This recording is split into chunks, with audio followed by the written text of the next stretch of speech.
On.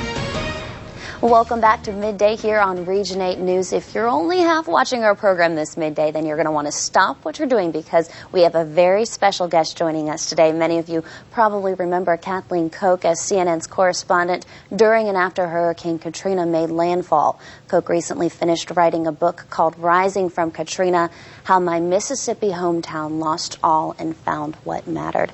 How touching and how hard it must have been to cover Hurricane Katrina knowing that you grew up along that coast. You know, it was hard for any journalist, Christina, who was there covering the hurricane. I mean, you couldn't help but be devastated by what you saw. But it was extraordinarily difficult when that was home, when the rubble that I was walking through was the rubble of my family's old ice cream parlor or the home on the beach where we'd grown up. And but it also motivated you to make your reporting really honest and share your feelings as you went along without losing it. You had to show that it was personal, and that kept it real. Okay. And did you ever, I'm trying to remain biased and not putting your own opinion in it as well, and how did you draw that line, I guess?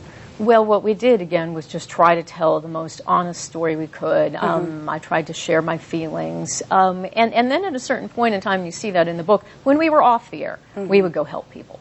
I had a real problem with videotaping us doing good acts and then putting it on, because then it looks like you're using people as a prop for your own advancement, you know. And so it's a tough call as a journalist when you're in somewhere like Haiti or here after the hurricane. You kind of were making it up as you went along, and you had to trust your gut. Okay. And now your book comes at the 5-year anniversary. When is the 5-year anniversary? August 29th. Yeah, and so it comes just in time for that. So writing the book, how did that help you, I guess, heal, or maybe help your readers heal through this process?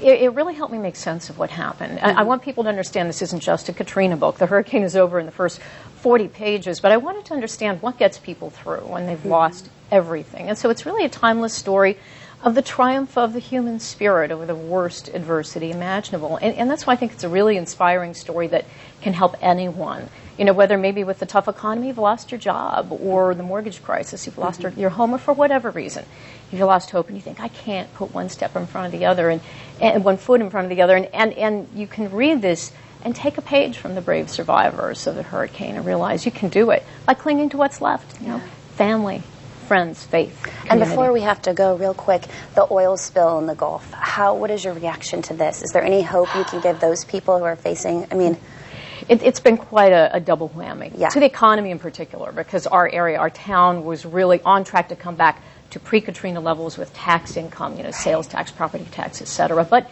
the spill's been capped. The question is now, what are the lingering effects? But they're brave. They're survivors.